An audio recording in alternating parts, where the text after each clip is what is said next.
Hey everyone, hope you're doing great. Welcome back to my channel.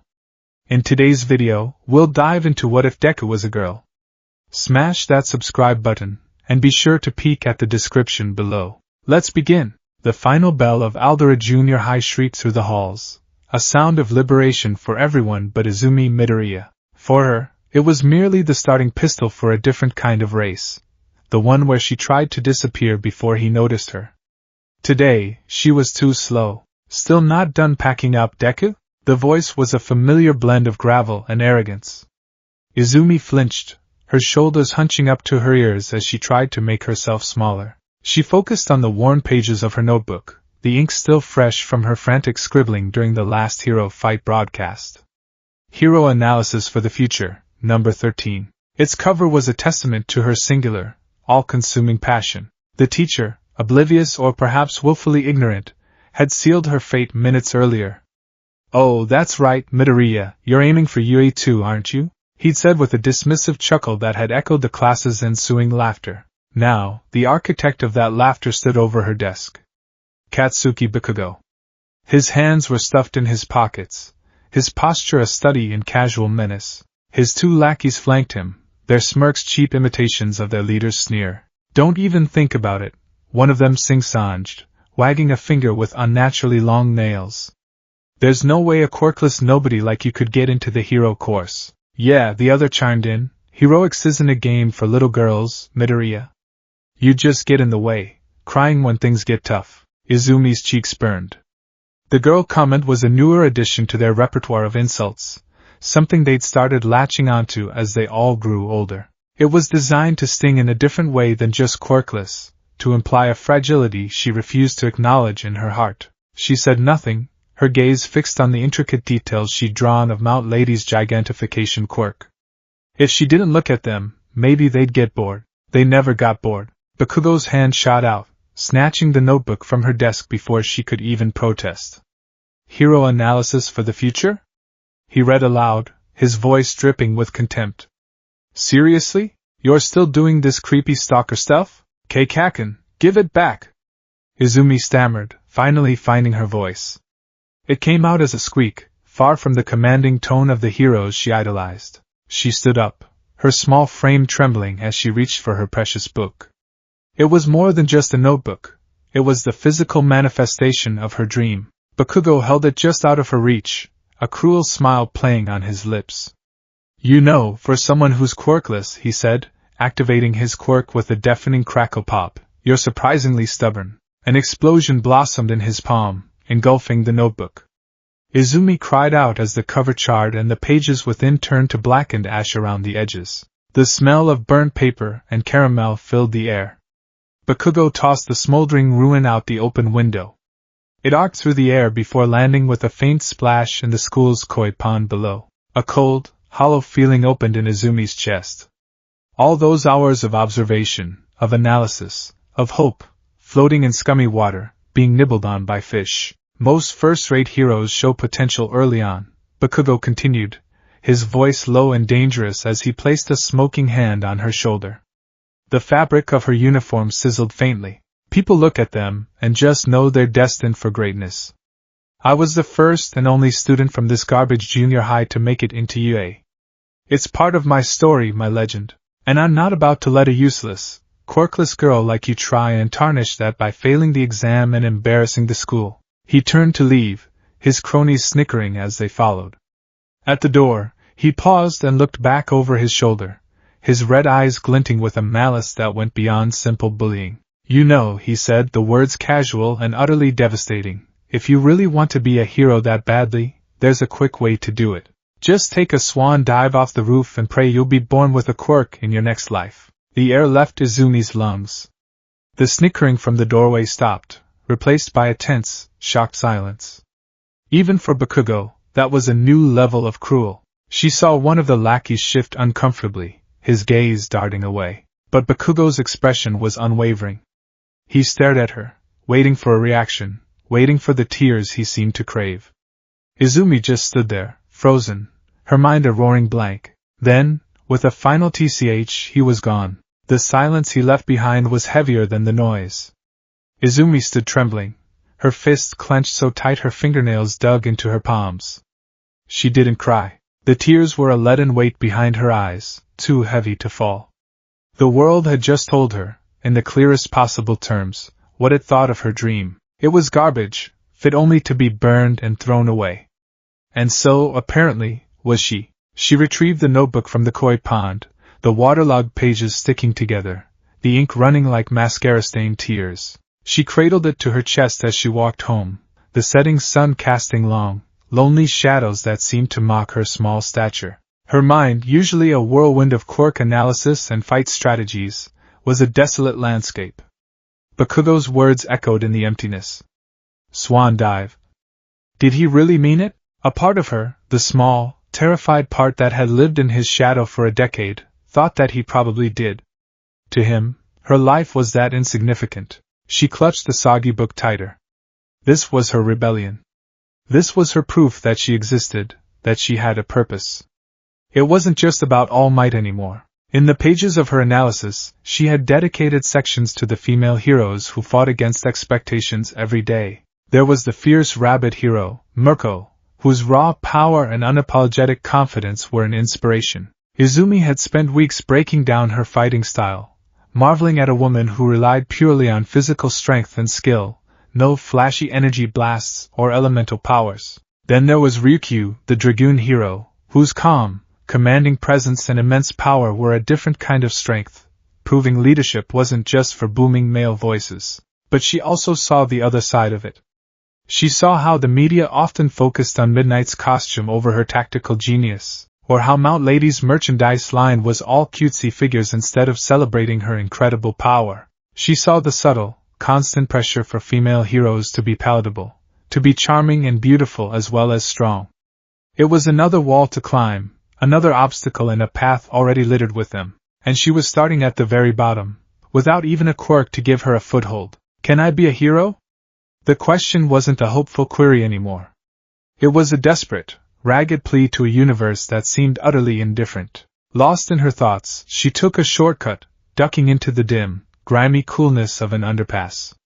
The air was thick with the smell of damp concrete and neglect. It was here that her terrible day decided to take a sharp turn into a full-blown nightmare. A gurgling, sloshing sound echoed from behind her. It was the sound of something wet and heavy moving far too fast. Before she could even turn, a monstrous, semi-liquid form erupted from a manhole cover. It was a churning mass of putrid green sludge, with two huge, manic eyes and a grotesquely wide mouth floating within it. A medium-sized invisibility cloak. The creature gargled, its voice like sewage bubbling up a drain. Izumi froze, her blood turning to ice. A villain. Here. Now. Her mind, trained by years of analysis, screamed at her to run, but her feet were rooted to the spot by pure, unadulterated terror. The sludge villain lunged. It was on her in an instant, a suffocating tidal wave of filth. The substance forced its way into her mouth and nose, a vile taste filling her senses. It was like drowning and being buried alive at the same time. Panic clawed at her throat. She couldn't breathe. Her limbs thrashed uselessly against the viscous body of the villain, her fingers finding no purchase. Don't worry, I'm just hijacking your body, the villain rasped, its voice vibrating through the sludge that filled her ears. It'll only hurt for about 45 seconds, then it'll all be over. No. I can't die like this. Her vision started to tunnel, black spots dancing at the edges. Her struggles grew weaker. In the hazy periphery of her fading consciousness, she saw her waterlogged notebook, which she dropped. The cover, featuring All Might's triumphant smile, was face down in a puddle. Someone, help! Suddenly, a metallic clang echoed through the underpass. Have no fear, you are safe, a voice boomed, so full of power and confidence it seemed to shake the very foundations of the tunnel. Now that I am here. The manhole cover that the villain had dislodged flew through the air like a frisbee, slamming into the creature. The sludge rippled, but it wasn't enough. Then, a figure emerged from the entrance of the tunnel, silhouetted against the bright afternoon sun. He was a giant of a man, with two distinct tufts of blonde hair that looked like rabbit ears and a smile that could banish any shadow. All Might. Izumi's heart, which had been seconds from stopping, hammered against her ribs with renewed hope. Texas smash. All Might threw a single punch. It wasn't aimed at her, but at the air just beside her. The wind pressure it generated was a physical force, a contained hurricane that blasted the sludge villain apart. The viscous body was peeled away from her, splattering against the walls and ceiling of the underpass. Freed, Izumi collapsed to the ground, gasping, coughing, and retching, her lungs burning as they greedily drank in the clean air. Strong, gentle hands patted her back, helping her recover. All Might. She wheezed, looking up in utter disbelief at the living legend who was now scooping the splattered remains of the villain into an empty soda bottle. Thought we lost you there for a second, he said, his famous smile never faltering. Excellent job holding on. I do apologize for getting you caught up in my villain vanquishing. I was in the middle of tracking this fellow when he gave me the slip. Izumi's mind was a frantic mess of hero worship and post-traumatic shock. This was him. The #1 hero. Her idol.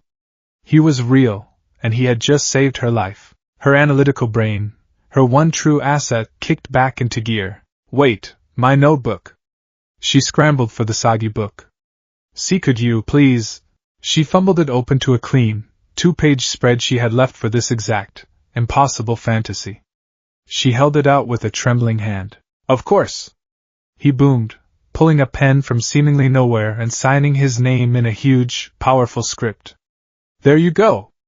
Now, I must be off to deliver this scoundrel to the authorities. He gave her a thumbs up and crouched, preparing to launch himself into the sky. Wait! Izumi yelled, desperation overriding her all. This was it. This was her one chance. The one person in the entire world who could answer the question that had defined her entire existence. All Might paused, halfway into his leap. Pro-heroes are constantly fighting time as well as villains, young lady. I really must be going. Just one question, she pleaded. He launched himself into the air. In a moment of pure, instinctual insanity, Izumi did the only thing she could think of. She ran, jumped, and grabbed onto his leg. The wind was a physical force, trying to peel her from her precarious hold. Below her, the city sprawled out, a dizzying patchwork of rooftops and streets. It was terrifying. It was reckless. It was utterly stupid. But she couldn't let him go. Hey! What do you think you're doing? All Might yelled over the roar of the wind, his face a mask of shock as he looked down at the teenage girl clinging to his trousers for dear life. Let go! Your fanaticism is a bit much. If I let go now, I'll die. She shrieked, her voice thin and reedy in the gale. Oh. Right. Good point. He grumbled, looking around for a place to land. Just close your eyes and mouth. He landed with a gentle thud on the rooftop of a nondescript office building. Izumi let go, her legs turning to jelly as she collapsed onto the hard concrete, her heart feeling like it was trying to beat its way out of her chest. That was incredibly dangerous, All Might said, his tone shifting from heroic to sternly paternal. You could have been killed. Bang on the door down there, and someone will let you out. I really have to go. He started to turn away. As he moved, a strange, steaming hiss escaped his body, and thick clouds of smoke began to billow from him. Now's my chance, Izumi thought, scrambling to her feet. The words tumbled out of her, a frantic, desperate torrent she had been holding back for a decade. Ever since I was little, I've wanted to be a hero. Saving people with a fearless smile, that's all I've ever wanted. But I was diagnosed as quirkless. Everyone, my classmates, my teachers, even my mom, they all think it's impossible. They think a girl like me, with nothing special about her, can't do it. They tell me to be realistic, but I don't care what they think. I want to help people. She finally looked up, her confession catching in her throat. The man standing before her was not All Might. The smoke had cleared to reveal a skeletal, emaciated figure with sharp, angular features and sunken blue eyes. His iconic costume hung loosely on his shrunken frame, and a trickle of blood ran from the corner of his mouth. Izumi stared, her jaw agape. Who? What happened to you? Are you an imposter? A fake? The man sighed, a weary, rattling sound, and sat down heavily on the rooftop floor. I am All Might, he said, and the voice, though weaker, was unmistakably the same. He lifted his t-shirt, revealing a horrific, swirling scar that covered the entire left side of his torso. It was a gruesome vortex of ruined tissue, a permanent testament to some catastrophic injury. "I got this in a fight about 5 years back," he explained, his voice devoid of its usual bombast. "My respiratory system was nearly destroyed, and my stomach was removed. I can only do my hero work for about 3 hours a day now. The rest of the time, this is what I look like." Izumi felt a chill run down her spine. 5 years ago, was that his fight with Toxic Chainsaw? No, that villain hadn't been strong enough to do this.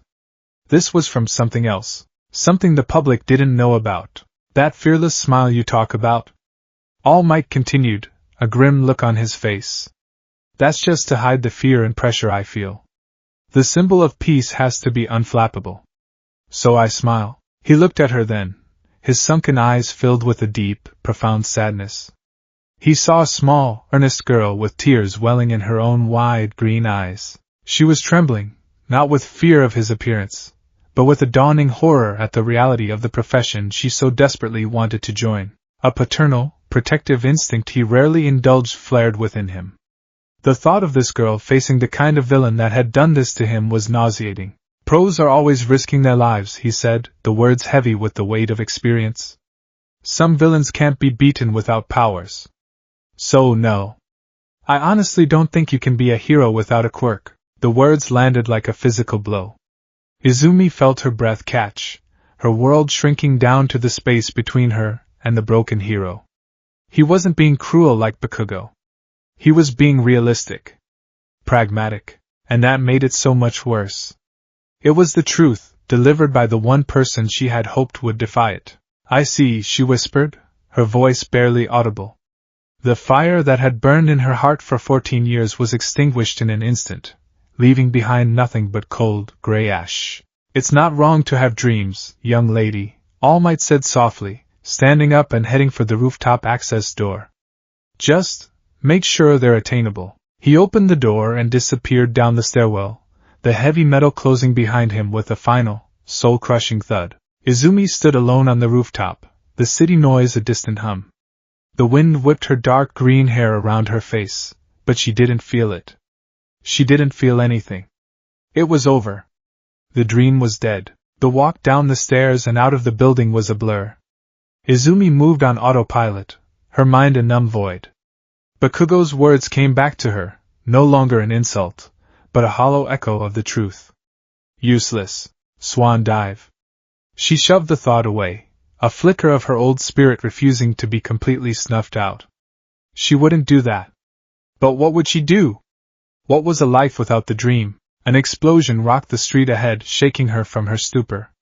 Smoke billowed into the sky from a crowded shopping district just a few blocks away. People were screaming, running. Villains.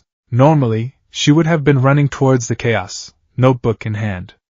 Today, she just felt tired. She turned to go home, to leave it to the pros. It wasn't her problem anymore. But then she heard the panicked chatter from the crowd that had gathered. "It's that sludge villain from this morning. He's got a kid. A junior high student." A spike of ice-cold dread pierced through Izumi's apathy.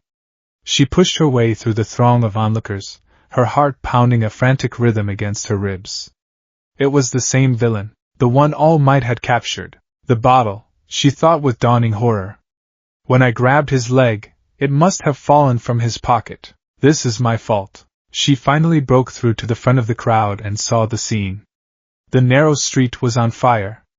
The heroes on the scene, Death Arms, Kamui Woods, Backdraft, were struggling. The villain was using the hostage's quirk, creating powerful explosions that kept the heroes at bay and made rescue impossible for the woody Kamui.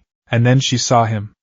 Trapped within the churning green sludge, just as she had been, was a boy with spiky blonde hair. Kaken. He was fighting, struggling, unleashing explosions from his palms in a desperate attempt to free himself. But it was no use. The sludge smothered his frantic attacks. For the first time in her life, Izumi saw something other than anger or arrogance in Bakugo's eyes. She saw fear. Pure, desperate terror. He was suffocating. The heroes were helpless. The crowd murmured anxiously. "This is all my fault," Izumi whispered, her body trembling uncontrollably. All Might is out of time because of me, and Kakin, he's going to die. Something inside her snapped. It was a wire stretched taut for 14 years, frayed by a decade of bullying, and finally severed by the crushing weight of her hero's rejection. Her legs moved before her brain could process it. She didn't have a plan. She didn't have a quirk. All she had was a yellow backpack and a mind filled with a useless trove of hero knowledge. The world seemed to slow down. She saw the heroes yelling at her to stop. She heard the crowd gasp. Someone near the back muttered, "What is that poor girl thinking? She's going to get herself killed." But all she could see was Bakugo's terrified face. She remembered a line from her notebook, an old interview with a pro-hero, "My body just moved on its own."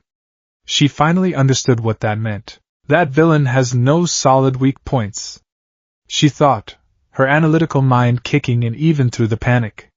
But his eyes and teeth are solid.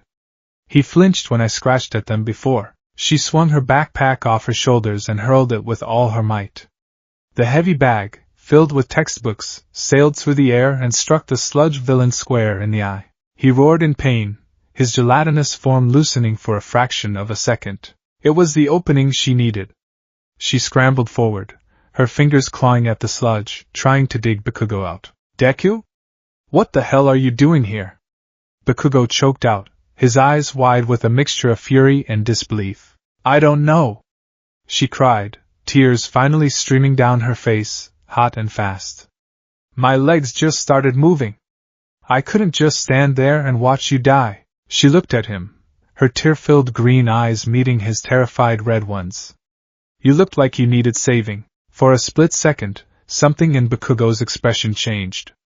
The anger faltered, replaced by a flicker of something unreadable. But the moment was lost. The villain recovered, raising a slimy tendril to strike her down. "You're next, you little pest!" he shrieked. Izumi closed her eyes, bracing for the impact. It never came. A powerful hand gripped her arm, pulling her back. Another hand grabbed Bakugo. The air crackled with power. "I really am pathetic," a familiar voice said, strained but resolute. All Might stood there, his muscular form returned, though he was visibly struggling to maintain it.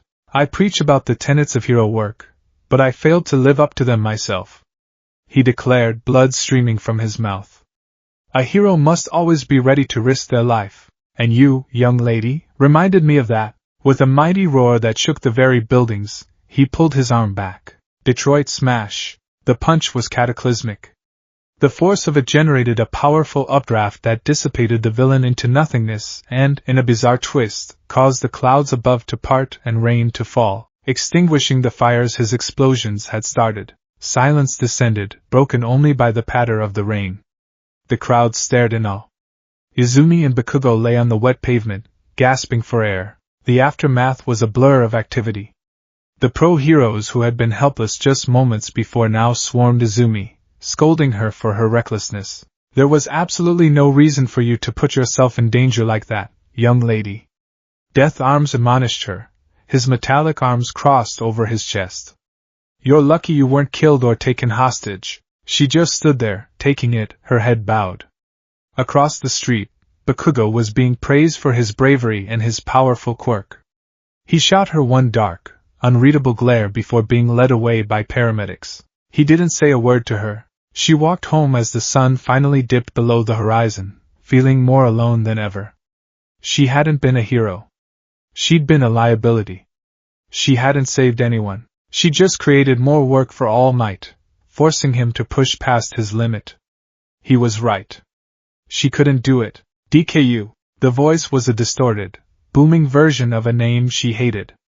She turned, expecting to see Bakugo, but it was someone else entirely. "I am here." All Might, back in his muscular form, skidded to a halt in front of her. "All Might? What are you doing here? Weren't you surrounded by reporters?" she asked, confused. Getting away from them was a piece of cake. He laughed, but it quickly devolved into a cough as he deflated back into his skeletal form, smoke billowing around him. "Because I am All Might." He stood there for a moment, just looking at her, a complex expression on his face. "Young lady," he began, his voice serious. I came here to thank you. And to apologize. And to make a proposal. He looked down at his hands. If you hadn't been there, if you hadn't told me your story, I would have just been a fake, spouting empty words from a podium. But you, a quirkless, timid girl, you were the most heroic person on that scene today. Izumi's eyes widened. She shook her head, tears welling up again. No. I didn't do anything. I just got in the way. That's not true, he insisted, taking a step forward. When all the other heroes, myself included, were standing by, you were the only one who acted. You spurred me to action. It's as you said, your body moved on its own. That, young lady, is the mark of a true hero. Tears streamed down her face now, not of sadness, but of a fragile, burgeoning hope she thought was gone forever. He was saying the words she had spent her entire life yearning to hear. He looked at her, his sunken eyes burning with a new fire, a new conviction. He saw her not as a liability, not as a fragile girl, but as a worthy spirit in a world that had told her she was worthless. And in that moment, he knew his search was over. He spread his arms wide, a genuine smile finally gracing his thin features. Young lady, you too can be a hero. Izumi Midoriya collapsed to her knees, the sobs she had held back all day, all year, all her life, finally breaking free in a wave of overwhelming, cathartic relief. The symbol of peace had just given her back her dream. The world returned to Izumi Midoriya in pieces. First came the rough texture of the pavement under her scraped knees, then the cool evening air on her tear-streaked cheeks, and finally, the sound of a gentle, rattling cough. She looked up through a watery film, her vision blurring the skeletal form of the man standing before her. All Might. He had said the words. He had taken the shattered fragments of her 14-year-long dream and told her they could be whole again. Come now, young lady, up you get, he said, his voice soft but firm. He offered a hand that was all bone and sinew, yet possessed an undeniable strength. Izumi took it, her own small hand trembling in his grasp as he helped her to her feet. There is much to discuss, and little time to do it. Izumi wiped her eyes with the back of her sleeve, her sobs subsiding into hiccuping breaths. What did you mean? She stammered, the hope in her chest so fragile she was afraid to even speak it aloud. How can I be a hero without a quirk? Is it possible to fight villains with just support gear and training? All Might shook his head, a wry smile touching his thin lips. A noble thought, and one some brave individuals pursue. But that is not the path I have in mind for you. What I am about to tell you is a secret that has been guarded more closely than any government file. It is a story that sounds like something torn from the pages of a comic book. You must not repeat it to anyone. Not your friends, not your family. Not even your own mother. Do you understand? The gravity in his tone was absolute. Izumi, still reeling, could only nod, her wide green eyes fixed on his. My quirk, he began, his gaze turning inward as if recalling an ancient legend, is not one I was born with. It was passed down to me, a sacred torch carried through generations of heroes. Izumi's analytical brain, the one part of her that had never failed, immediately flagged the statement as impossible. Passed down? But quirks are a biological function, determined by genetics. A quirk can't be transferred from person to person. That defies everything we know about them. And yet, it is the truth, All Might affirmed. The name of my power is one for all. As he spoke the name, a faint, golden energy seemed to crackle around his gaunt frame for a brief second, making the air hum. It is a crystallization of power, a quirk that stockpiles strength and can be willingly passed from one user to the next. Each person who inherits it cultivates that power and then passes it on, making it stronger with each new generation. It is the ultimate anti-evil, a beacon of hope created for the sole purpose of defeating those who would harm the innocent. He looked at her then, his sunken eyes piercing the twilight gloom. I have been searching for a successor. Someone to carry this torch after me. And today, watching you, a quirkless girl with no hope of victory, run into danger to save another, I saw in you the same spirit as the heroes who came before me. The spirit of self-sacrifice. He took a step closer, his voice dropping to a near whisper, filled with a profound sincerity that made Izumi's heart ache. Your heart is that of a true hero, young Midoriya. I have deemed you worthy. I want to pass my power on to you. The world tilted on its axis.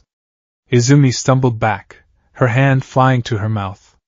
It was too much. The whiplash of the day, from the depths of suicidal despair, to the terror of the villain attack, to the crushing rejection on the rooftop, and now to this insane, impossible offer, was making her dizzy. Me? She whispered, the word barely audible. But why? I'm a nobody. I'm just a girl. The heroes who wielded that power, they must have been incredible men, giants among heroes. A soft, sad smile touched All Might's lips. Some were men, he said gently. And some were women. This power, this torch, it doesn't care about the body that carries it. It doesn't care if you are a man or a woman, big or small. All it has ever sought is a vessel with a true, heroic heart. Someone willing to put others before themselves, no matter the cost. And that, Izumi Midoriya, is you. Hearing her own name, her given name, spoken with such reverence by her idol, was the final blow to her composure. She believed him. As insane as it sounded, as much as it defied all logic, she believed him. A new wave of tears, silent and full of awe, traced paths down her dusty cheeks. I accept, she said, her voice shaking but clear. I'll do it. I'll do my best. All Might's smile widened, reaching his eyes for the first time. It was a look of pure, unadulterated pride. I knew you would. But this is not a gift that can be given lightly. Your body, as it is now, is not ready. One for All is a hurricane of raw power. An unprepared vessel would be torn apart by it. Your limbs would shatter, your body would explode. The image was so graphic, so terrifying, that Izumi flinched. So, before you can inherit the power, he continued, a new, almost mischievous glint in his eye, we must first forge you into a proper vessel. We have 10 months until the UA entrance exam. Your training starts tomorrow at dawn. The location All Might had chosen for her training was Dagoba Municipal Beach Park. Or, as it was more commonly known, the Dagoba Garbage Heap. For years, illegal dumping and ocean currents had turned the once beautiful coastline into a mountain range of discarded appliances, rusted car parts, and forgotten furniture. The air hung thick and heavy with the smell of rust, brine, and decay. Whoa, Izumi breathed, taking in the sheer scale of the mess. It's even worse up close. Indeed. All Might boomed, standing beside her in his muscle form. He gestured grandly at the trash-covered landscape. For your generation of heroes, community service and public image are paramount, so your task for the next 10 months is simple. He hopped onto a teetering, rusted refrigerator, striking a dramatic pose against the sunrise. You are going to clean this entire section of the beach. Izumi stared, first at the endless sea of garbage, then back at the number one hero. All of it? But this is impossible. There are tons of, precisely. He interrupted, before deflating with a hiss of steam into his skeletal form.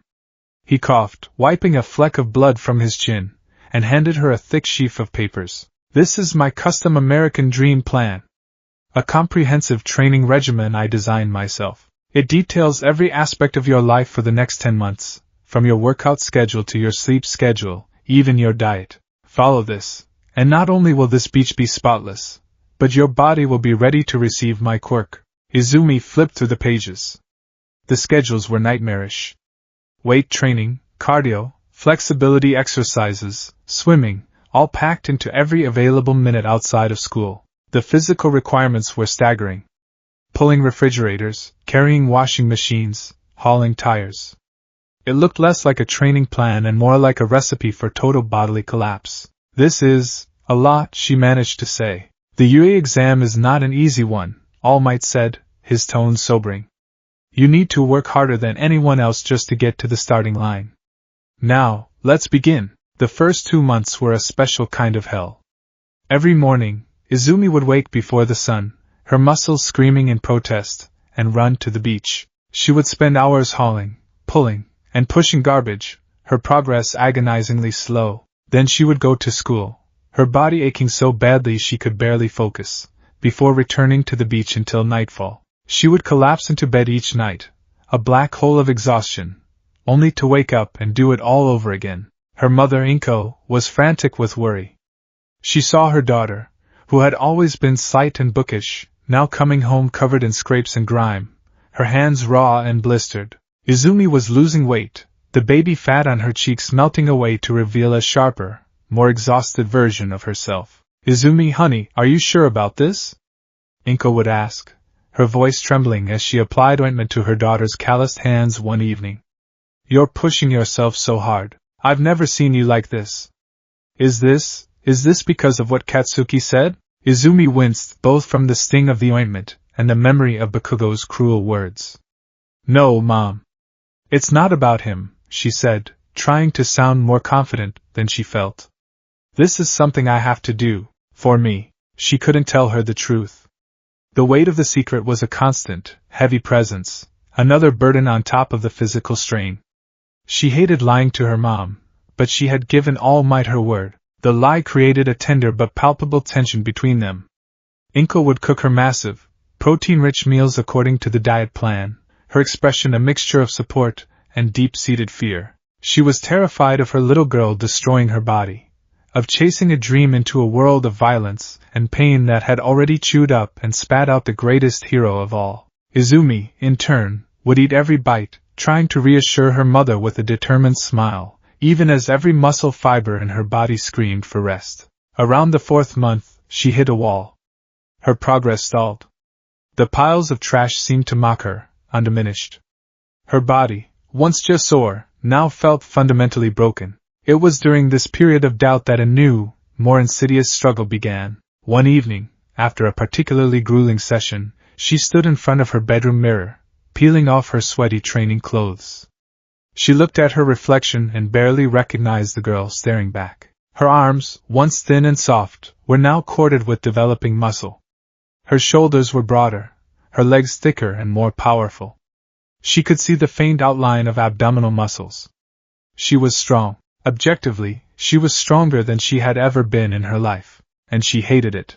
At school, she would hear the other girls in her class talking. They spoke of diets to stay slim, of the new fashion trends that favored delicate figures, of which boys they thought were cute. Izumi felt a chasm opening between herself and them. Her hands were rough and calloused, not soft and manicured. She wore practical tracksuits and sturdy running shoes, not the cute skirts and blouses her peers favored. She wasn't just a quirkless girl anymore. She was becoming something else, something she didn't have a word for. Unfeminine. Awkward. A freak. She flexed her bicep in the mirror, watching the muscle bunch up. A surge of pride warred with a wave of profound self-consciousness. This strength was her ticket to her dream, the key to becoming a hero. But was it costing her the chance to ever just be a girl? The question echoed in the lonely silence of her room, and for the first time in months, her resolve wavered. All Might found her the next day, listlessly tossing a small piece of scrap metal from one hand to the other, her gaze fixed on the seemingly infinite mountain of trash before her. "You've slowed down, young Midoriya," he said, his voice gentle. He had an uncanny ability to sense her moods. "Is something troubling you?" Izumi didn't answer at first, her cheeks flushing with shame. How could she explain this to him? To All Might, the pillar of masculinity? He wouldn't understand. "It's just hard," she mumbled, staring at her hands. "I look at myself, and I'm changing. I don't look like the other girls at school. I don't look like me." All Might was silent for a long moment. Izumi braced herself for a lecture about staying focused, about how appearances didn't matter. Instead, he sat down on a worn-out tire beside her. "My own master," he began, his voice taking on a wistful, reminiscent tone, "the one who passed one for all to me." She was a woman. Her name was Nana Shimura. Izumi's head snapped up, her eyes wide with shock. "She was one of the strongest people I ever knew," he continued, a fond smile on his face. "Incredible power, a will of iron, and a smile that could light up the darkest room. She never once thought that her strength made her any less of a woman. In fact, she believed it was an essential part of who she was. She taught me that true strength isn't a male trait or a female trait, young Midoriya. It's a heroic trait. The body you are building is not something to be ashamed of. It is a monument to your hard work, a testament to your unbreakable spirit." It is the body of a hero. He looked her directly in the eye, his gaze unwavering. Never let anyone else's definition of what you should be hold you back. You are forging your own path. Be proud of the power you are building. His words were a balm on her frayed nerves. He understood. And the knowledge that a woman had once wielded this incredible power, that she had been All Might's mentor, filled Izumi with a new, fierce sense of purpose. She wasn't an anomaly. She was part of a legacy. From that day on, something shifted. The walls she had hit crumbled into dust. She attacked her training with renewed vigor, the trash piles beginning to shrink at an astonishing rate. She learned to see her growing muscles not as a flaw, but as a badge of honor. She was still quiet, still shy, but a new confidence began to bloom within her, rooted deep in the knowledge of her own hard-won strength. The final months were a blur of intense, focused effort. Her routine was relentless: wake, run, school, beach, study, sleep. She was a machine, fueled by her mother's high-calorie meals and All Might's unwavering guidance. She could now lift a refrigerator over her head. She could drag 3 washing machines at once. She was no longer just hauling trash, she was dominating it. Finally, on the morning of the UA entrance exam, 10 months of hell came to an end. Izumi stood on the last, highest pile of garbage. It was a precarious peak made of flattened cars and twisted metal. Below her, the beach was pristine. The sand, once hidden under a mountain of filth, was now a clean, golden crescent, catching the first rays of the rising sun. The ocean waves lapped gently at the shore, the water clear and sparkling. She had done it. She took a deep, shuddering breath of the clean, salt-tinged air and let out a single, triumphant shout. It wasn't loud or booming, but it was filled with every ounce of pain, struggle, and determination from the last 10 months. It was the sound of victory. Oh my goodness! She looked down to see All Might standing on the sand, his jaw agape as he stared at the transformed beach. He had his phone out, taking pictures like a proud father. He was so overcome with emotion that he suddenly bulked up into his muscle form, then immediately deflated back down with a pathetic wheeze. You did it, young Midoriya! He choked out, his voice thick with emotion. You exceeded all my expectations. You are ready! Izumi scrambled down from her metal throne, her legs shaking from exhaustion and adrenaline. She stood before him, dirty, sweaty, and utterly spent, but beaming with pride. Now, All Might said, his expression turning serious. He reached up and plucked a single strand of his iconic blonde hair. He held it out to her, pinched between his thumb and forefinger. For your reward. Izumi stared at the hair, then back at him, her brow furrowed in confusion. What? To inherit my power, he explained, as if it were the most obvious thing in the world, you need to ingest some of my DNA. So, he thrust the hair towards her with a flourish. Eat this. Izumi's mind ground to a halt. All the reverence, all the epic, legacy-defining speeches, all the grueling, soul-forging training, had led to this. She was supposed to eat her idol's hair. Huh! She squeaked, her face a perfect portrait of bewilderment. Come on, now, there's no time, he urged, checking his watch. The exam is in 3 hours. You need to get the power, go home, shower, and get to the testing site. Eat. Eat. The situation was so utterly bizarre, so completely at odds with the monumental nature of the occasion, that it was almost comical. Here was the greatest hero on earth, a man who could level city blocks, frantically trying to convince a teenage girl to eat his hair on a freshly cleaned beach at 6 in the morning. This was her life now. With a deep breath and a silent prayer that this wasn't some kind of elaborate, 10-month-long practical joke, she took the strand of hair. It was surprisingly coarse. Closing her eyes, she put it in her mouth and swallowed. It went down with a tickle. She waited. 1 second. 2.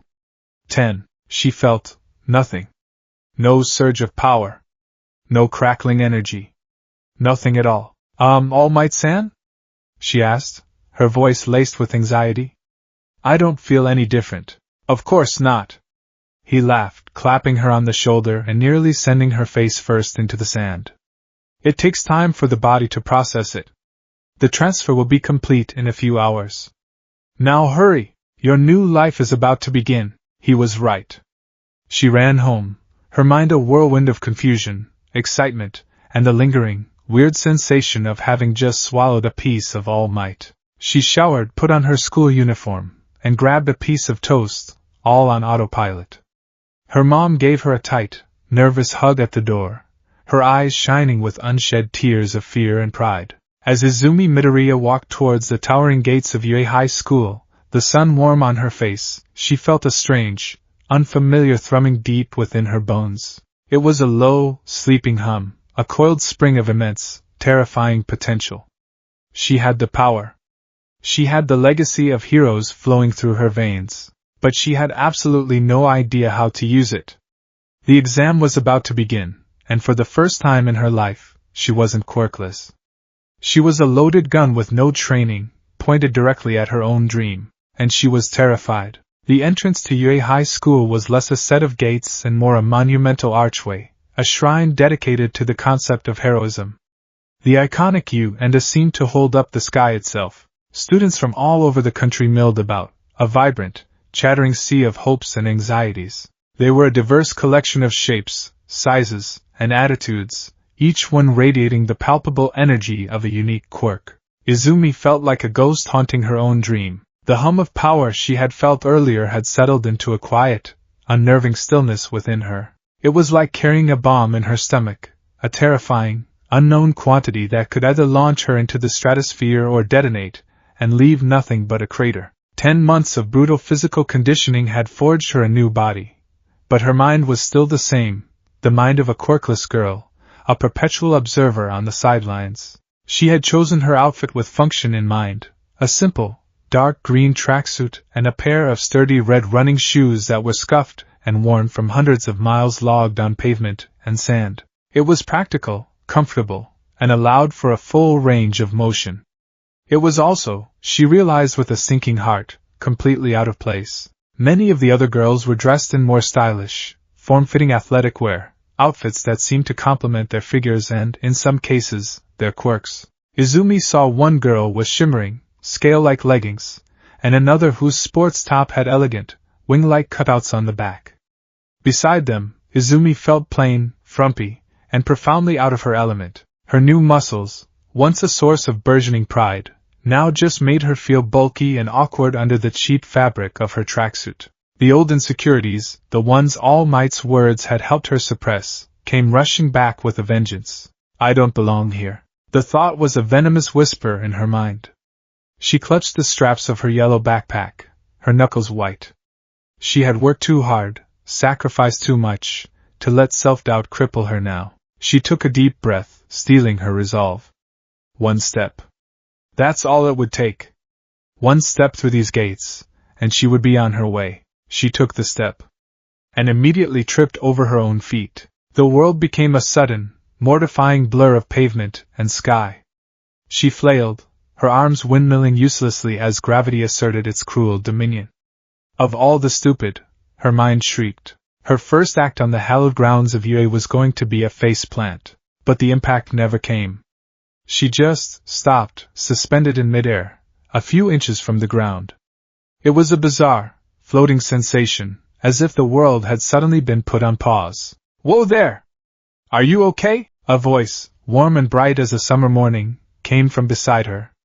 Izumi twisted her head to see a girl with a round, cheerful face and a permanent rosy blush on her cheeks. Her brown hair was cut into a cute, chin-length bob.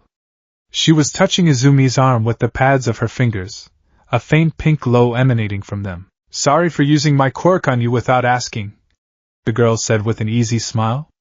But it looked like you were in for a pretty nasty fall. It's a bad omen to trip on the first day, right? She gently righted Izumi, setting her back on her feet. Then she pressed her fingertips together. Release, she said, and the strange weightless feeling vanished. Thank you so much, Izumi stammered, her face burning with a mixture of embarrassment and gratitude. I'm so clumsy Hey, no worries, the girl chirped. Everyone's super nervous. I know I am. My heart is beating a mile a minute.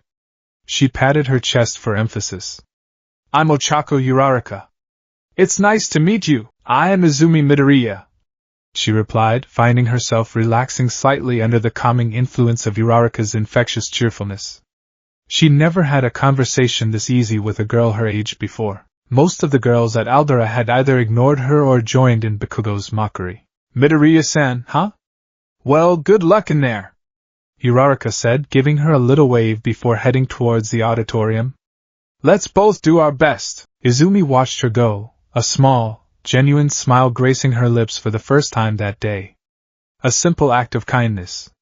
Maybe she could belong here after all. The warmth of the brief encounter was a welcome shield against the overwhelming atmosphere of the school. She followed the crowd into a massive, dimly lit auditorium.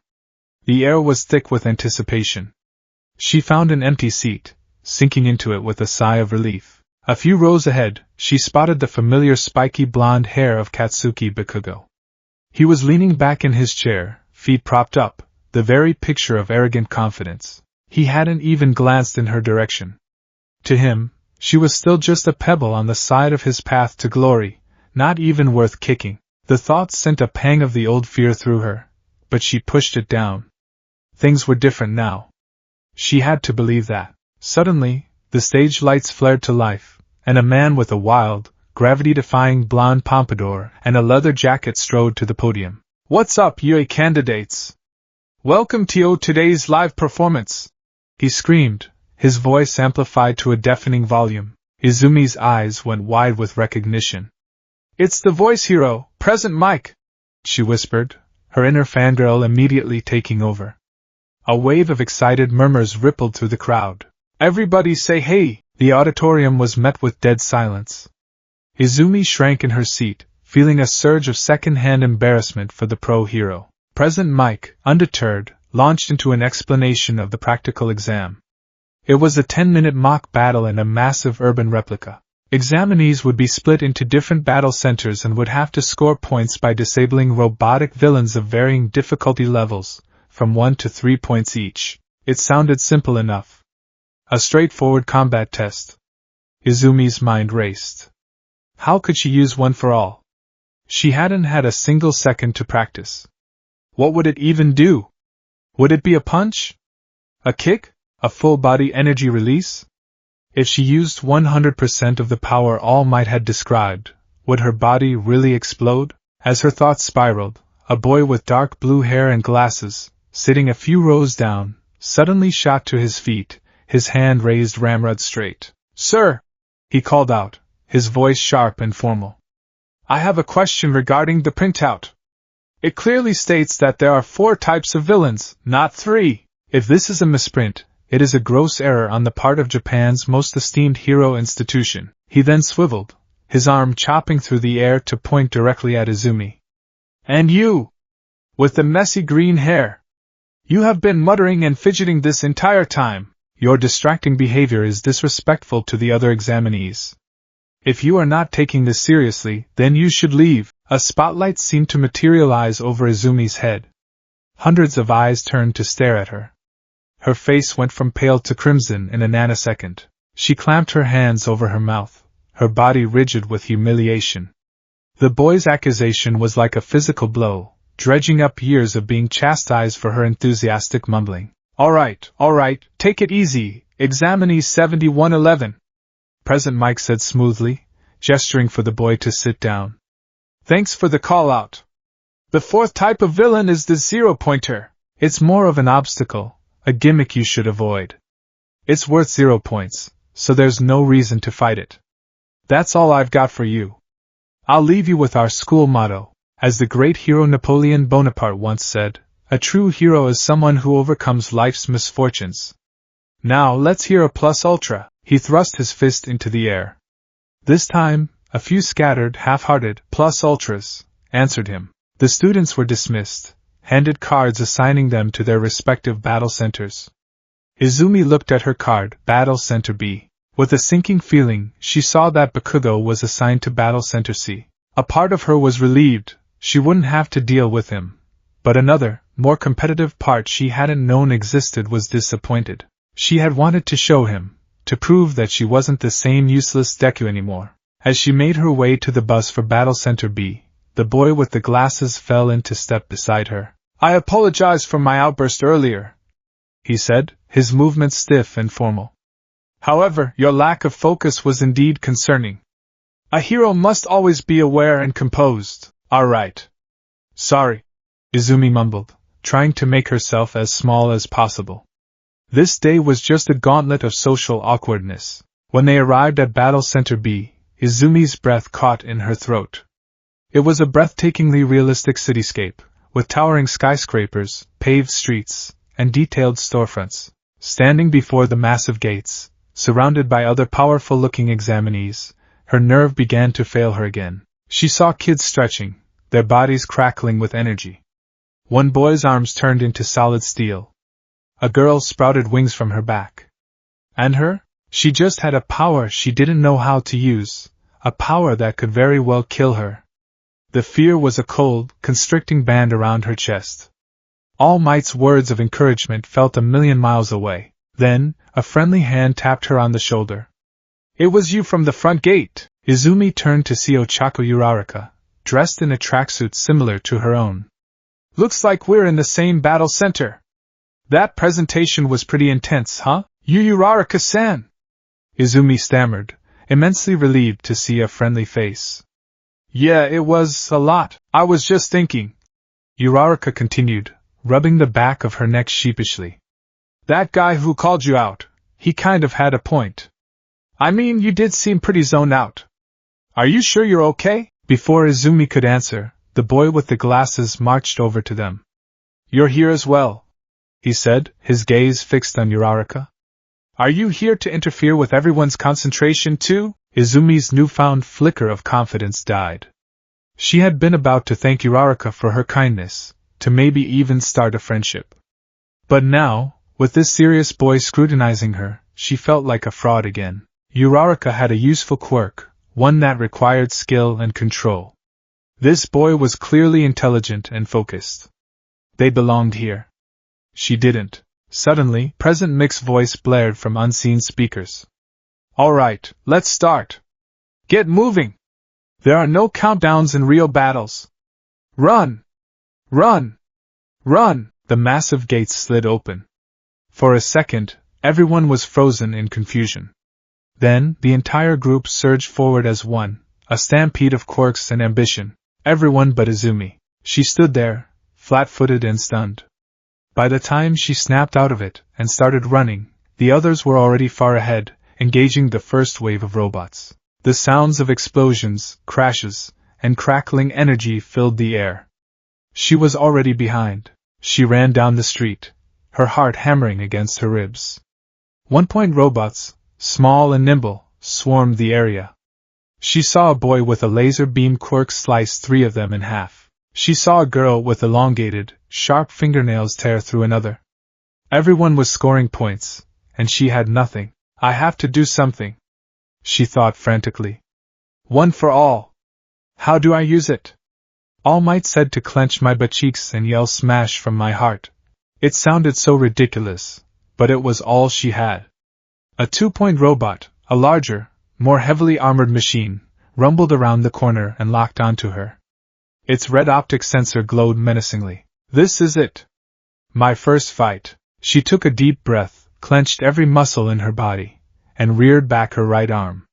Power, wild and untamed, surged through her. It was a feeling beyond anything she had ever imagined, a supernova of energy that felt like it was tearing her atoms apart. Smash! She screamed internally. She threw the punch, aiming for the robot's chest. But the power was too much, too soon.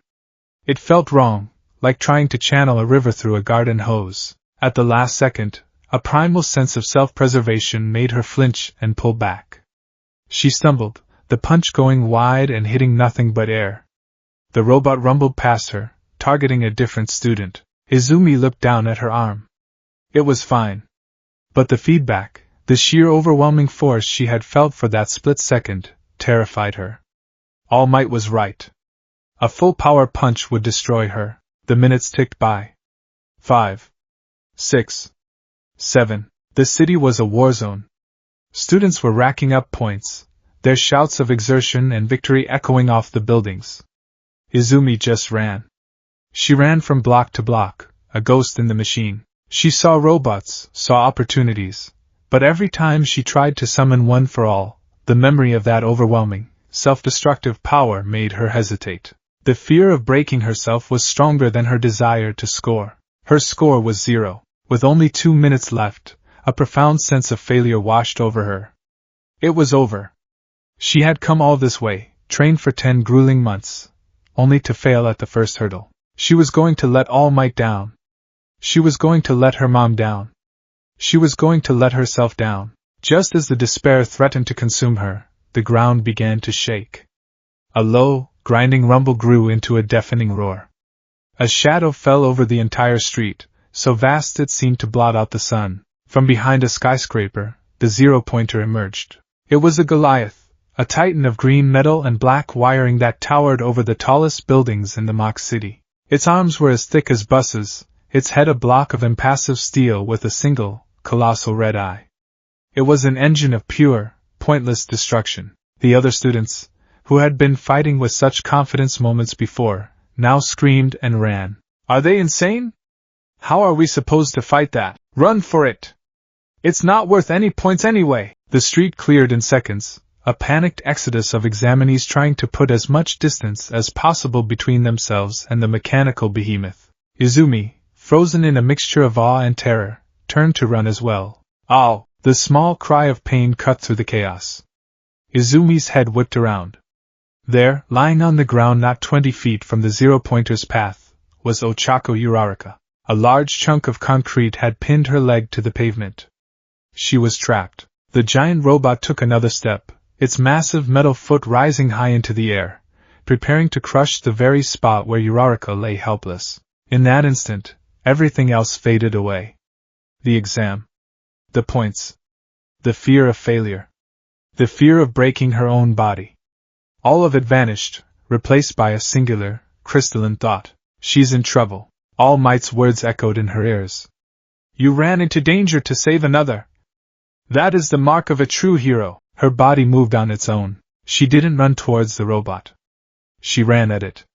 Her legs, forged and tempered by 10 months of relentless training, propelled her forward with astonishing speed. She launched herself into the air, a green blur against the gray concrete.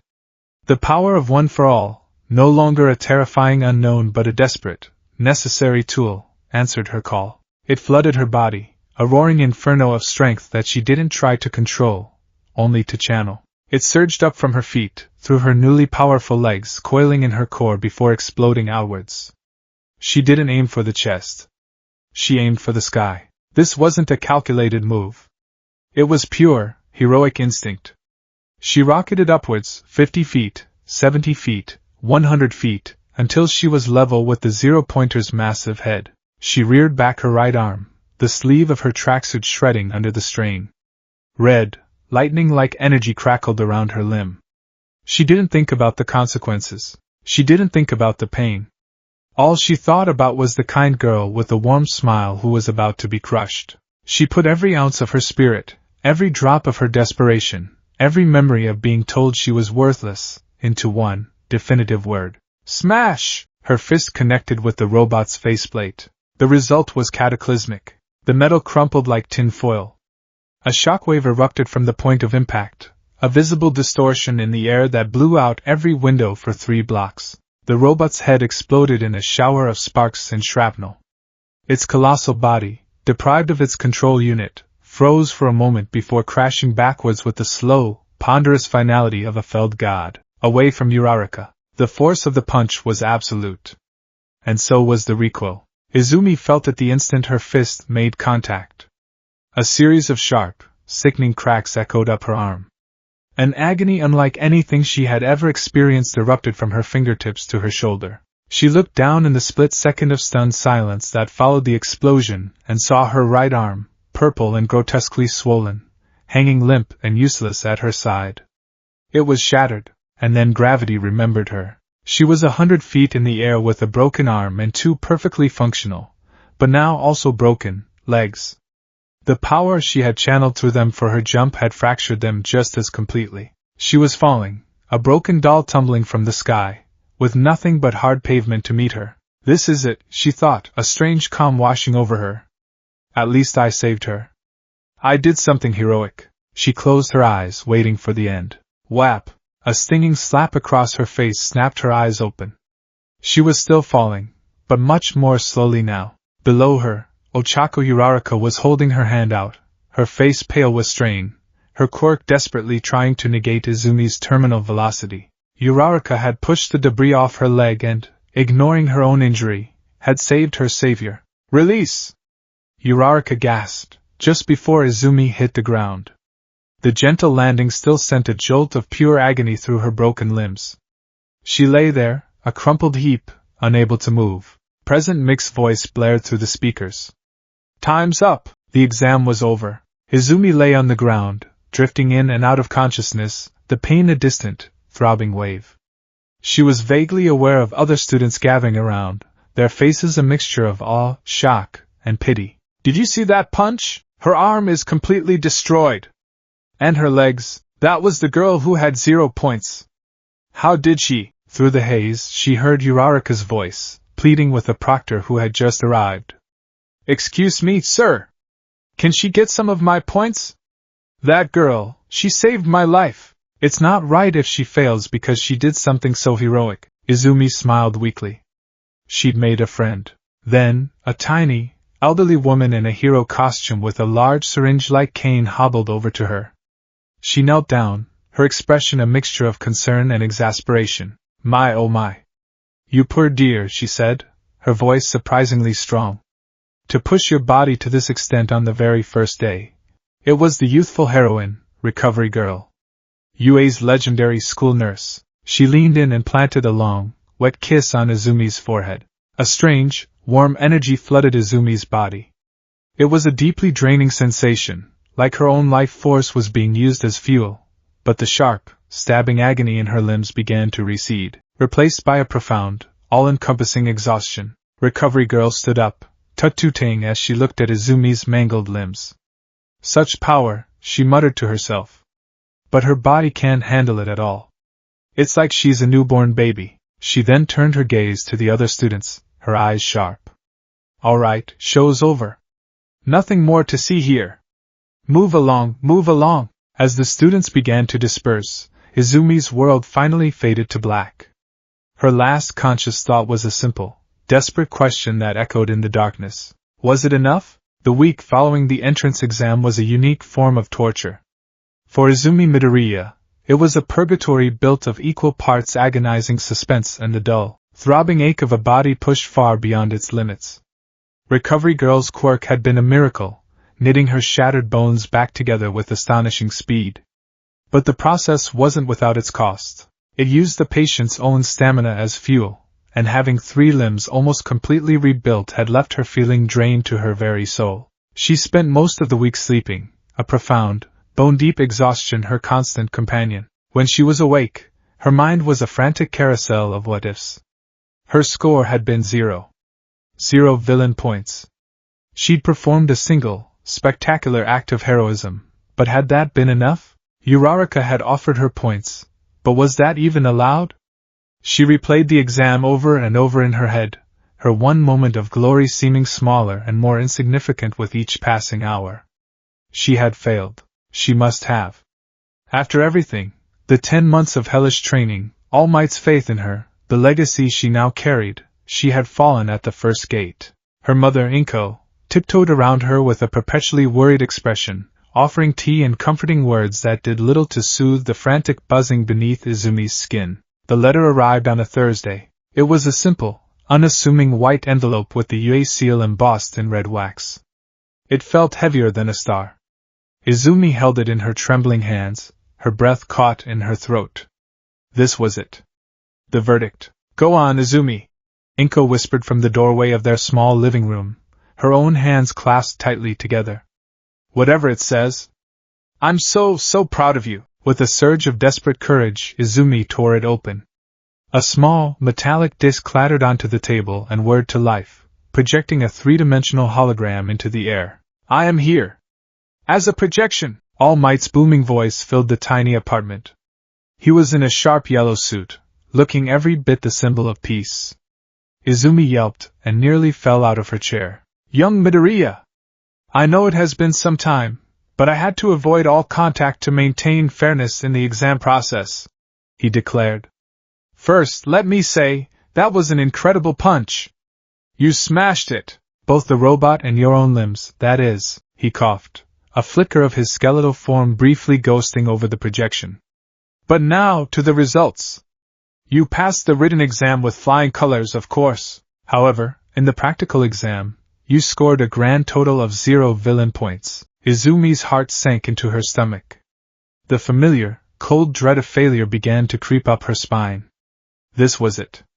The official confirmation. A disappointing result on its face. All Might continued, his tone turning serious. But that's not the whole story. Did you really think an institution like UA would run an exam that solely rewards destruction? That would be a disservice to the very meaning of the word hero. The projection flickered, showing a video replay of the exam. It was her, a tiny green blur, launching herself at the 0-pointer. It showed Uraraka, trapped and terrified. Then it showed her devastating punch. A hero's work involves more than just dispatching villains. It involves risking your own life to save others. And for that reason, we have another, hidden metric, rescue points, awarded by a panel of judges for acts of true heroism. The video replayed, this time with a woman's voiceover. It was Uraraka, pleading with the proctor. That girl, she saved my life. Please, sir, can she get some of my points? All Might's holographic face beamed with pride. Your actions inspired others, and for your selfless act of saving another examinee from certain doom, the judges have awarded you 60, that's 60. Rescue points. Izumi's jaw dropped. 60? And that young lady you saved, Ochako Uraraka? She received 45 villain points, but was so moved by your actions that she tried to give them to you. A true hero inspires others to be heroic as well. The screen behind All Might flashed, showing the final leaderboard. Her name, Izumi Midoriya, was there. 7th place. Above her, in 1st place, was Katsuki Bakugo with 77 villain points and 0 rescue points. Tears, hot and overwhelming, streamed down Izumi's face. She hadn't failed. She hadn't just scraped by. She had earned her place. So you see, young Midoriya, All Might said, his voice softening. You passed. Welcome, Izumi Midoriya. This is your hero academia. The hologram began to fade, but before it vanished completely, All Might leaned in conspiratorially. Oh, and one more thing. This isn't the only reason I came to this city. I will be teaching at UA this year. I'll see you in class. The projection winked out, leaving Izumi in stunned, tearful silence. She had done it. And her mentor, the keeper of her colossal secret, was going to be her teacher. The thought was simultaneously thrilling and utterly terrifying. Her mother was already sobbing with joy, hugging her so tightly she could barely breathe. For the first time in a week, Izumi felt the heavy shroud of exhaustion and doubt lift, replaced by the bright, dazzling sun of her future. The front door to Class 1A was ridiculously, comically huge. It was at least 15 feet tall, a slab of wood and metal designed for students of all shapes and sizes, from the petite to the gigantic. It was a clear, unsubtle message. The people on the other side of this door were not normal. Izumi stood before it, her brand new uniform feeling stiff and alien on her body. The practical exam had been one thing, a 10-minute explosion of chaos. This was another. This was school. This was 3 years of classrooms, classmates, and the crushing social pressures she had spent her entire life failing to navigate. Taking a deep breath, she pushed the colossal door open and stepped inside. Her first sight was the boy with the glasses from the exam, locked in a rigid, one-sided argument with the scowling, slouching Katsuki Bakugo, who had his feet propped up on his desk. Take your feet off that desk, the glasses boy commanded, his arms chopping the air for emphasis. Such an action is an insult to our upperclassmen and the craftsmen who built these desks, like I care. Bakugo sneered, not even bothering to look at him. What junior high you from, you stuck-up extra? Izumi froze in the doorway, a deer in the headlights. The two most intimidating people from the exam were right there, front and center. She wanted to turn and flee, to become invisible. Bakugo's crimson eyes flickered towards the door and landed on her. The sneer on his face vanished, replaced by a look of pure, venomous shock. The air around him seemed to crackle. He didn't say a word, but his stare was a physical force, pinning her to the spot. It wasn't the look he gave a weakling anymore. It was the look he gave an enemy. A traitor. "Oh, hi!" A cheerful voice cut through the thick tension. Ochako Uraraka stood beside her, beaming. "It's you! Plain tracksuit girl, you Uraraka-san!" Izumi squeaked, her heart leaping with relief. "I'm so glad we're in the same class," Uraraka said, her brown eyes sparkling. "Your punch in the exam was insane. Just BM. It was amazing. I was so surprised when I saw you had a power like that." The boy with the glasses strode over, his attention shifting from Bakugo to them. "Good morning," he announced. "I am Tenya Ida, from Semi-Private Academy." "Oh, I'm Ochako Uraraka," she replied brightly. "And I'm, Midoriya," Izumi mumbled, her gaze still nervously darting towards Bakugo, who was now staring at his desk, his shoulders tense and his hands clenched into white-knuckled fists. "Midoriya-san," Ida said, bowing stiffly. "I must apologize again for my behavior at the briefing. You, however, correctly deduced the true nature of the practical exam. I was blind to it. I misjudged you completely. As a student, you are clearly my superior." Izumi flushed, overwhelmed by the praise. "Oh no, not at all. Their conversation formed a small, protective bubble in the tense atmosphere of the classroom. For the first time, Izumi felt a flicker of belonging. These two people, so different from herself, were talking to her, treating her like an equal. The Deku squad, as it would one day be known, had taken its first, unsteady breath. The bubble was abruptly popped by a new voice from the doorway. "If you're here to make friends, then you can pack up your things and leave." The three of them turned to see a man lying on the floor in a yellow sleeping bag, looking for all the world like a miserable, unwashed caterpillar. He took a long slurp from a juice pouch before unzipping himself and standing up. He was tall and scruffy, with tired, bloodshot eyes and a bored expression that suggested he'd rather be anywhere else. "It took you all 8 seconds to quiet down," he said, his voice a monotone drawl. "Life is short. You're all lacking in common sense." He stepped into the room, revealing the simple black jumpsuit of a pro hero. "I'm your homeroom teacher, Shota Aizawa. Nice to meet you." The entire class stared in stunned silence. This exhausted-looking man was a pro hero. And their teacher? Aizawa reached into his sleeping bag and pulled out a set of blue gym uniforms. "Put these on and meet me on the P grounds." Now, the P grounds were bathed in the bright morning sun.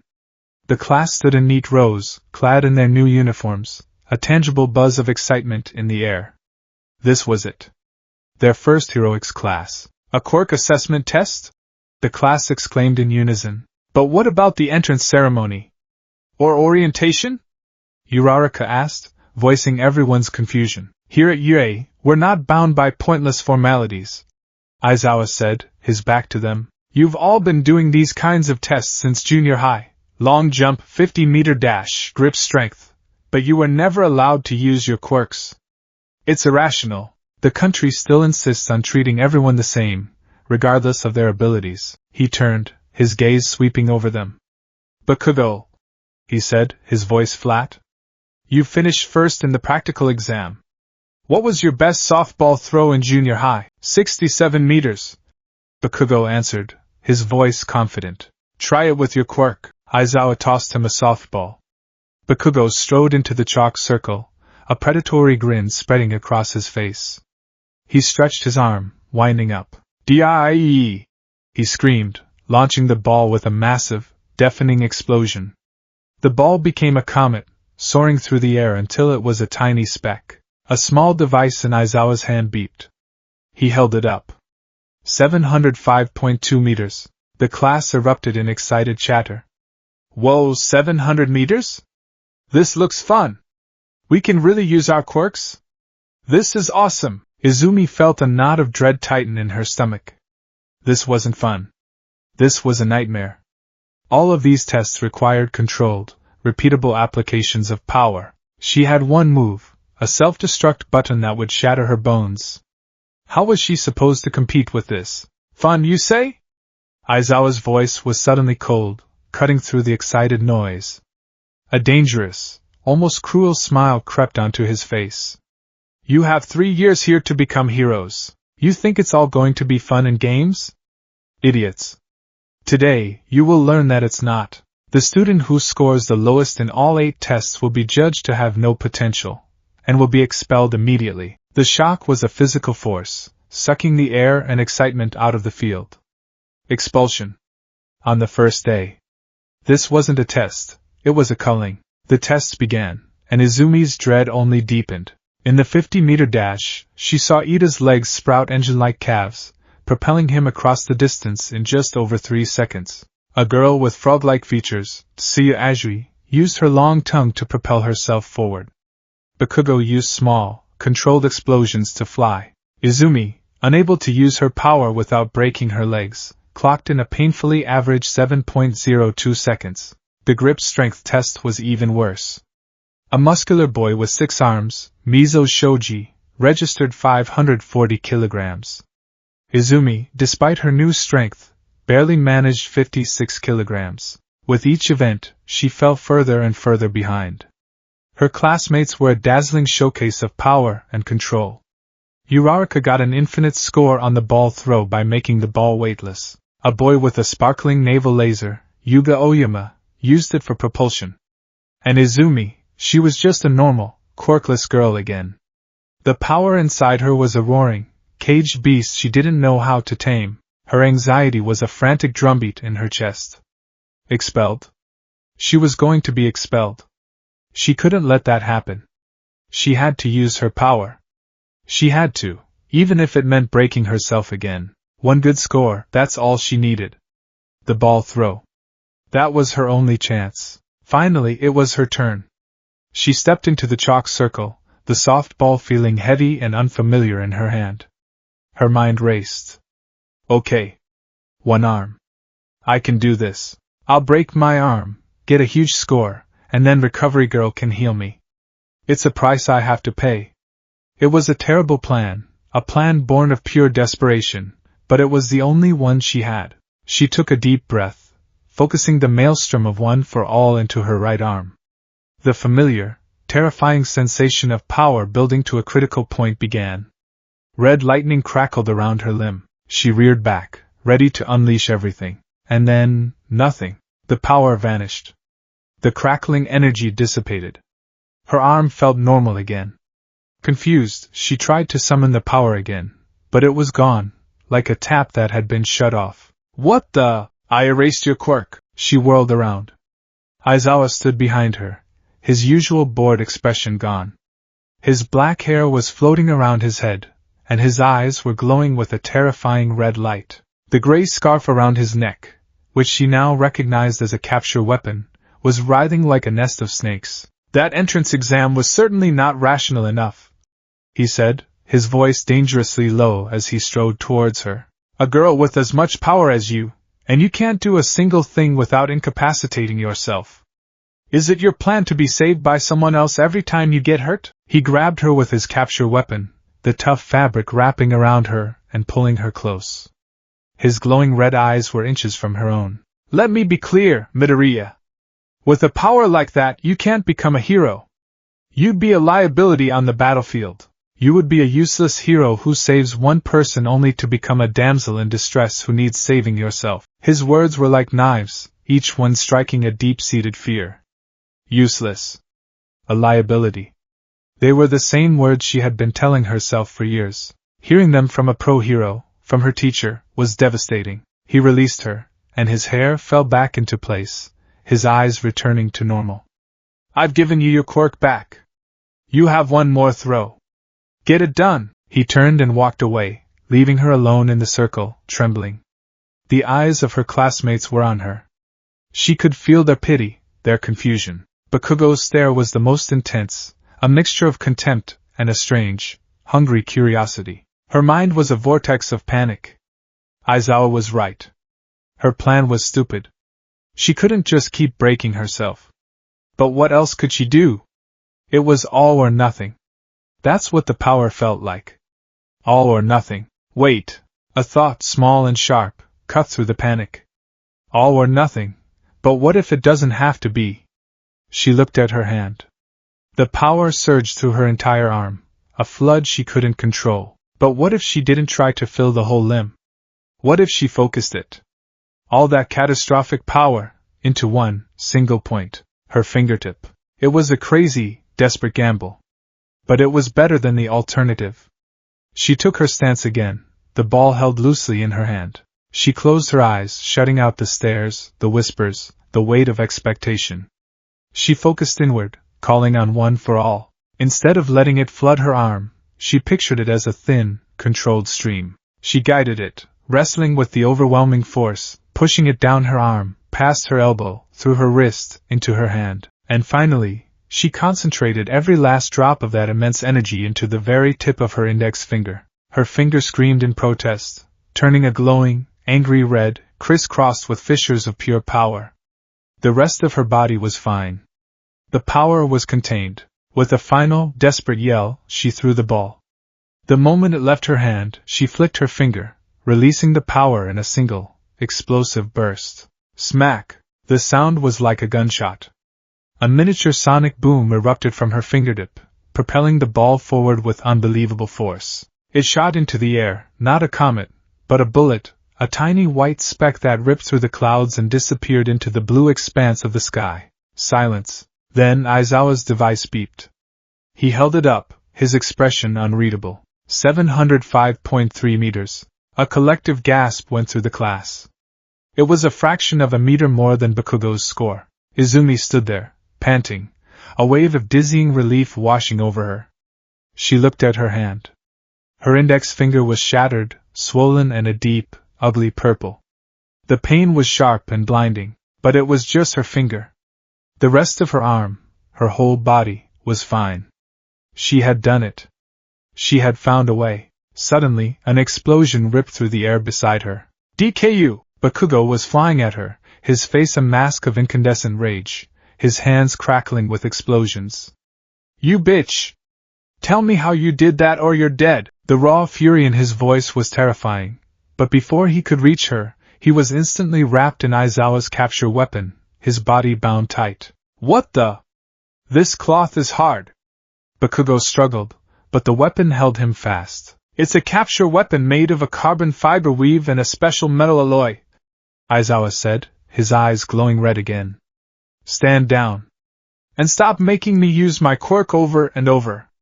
I've got dry eye. He released a fuming, silently raging Bakugo and turned to the class. We're wasting time.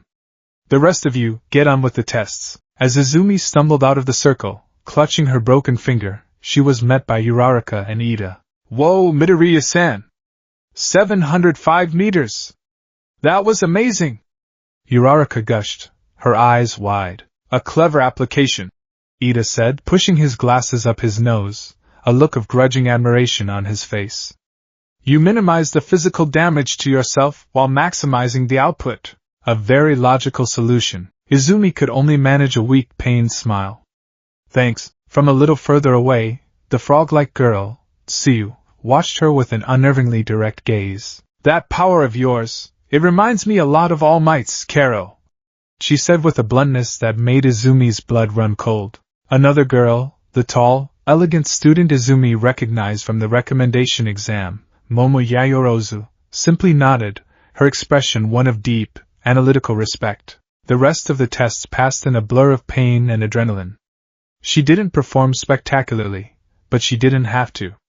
The score from the ball throw had rocketed her up from last place. When the final results were posted, she was second to last. The one at the very bottom was a short, invisible girl named Toru Hagakure. By the way, Aizawa said as he dismissed them, his bored expression back in place. That whole expulsion thing was a lie. The class stared, dumbfounded. It was a logical ruse, he drawled.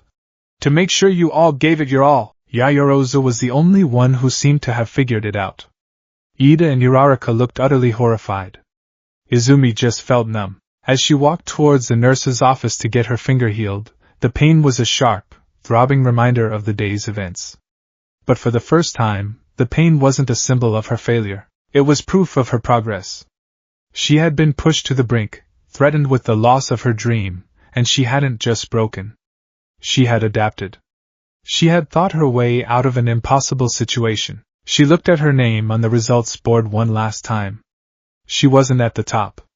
She wasn't even in the middle. But she was there. She had survived. And for the quiet, nervous girl who had walked into Class 1A that morning, that was more than enough.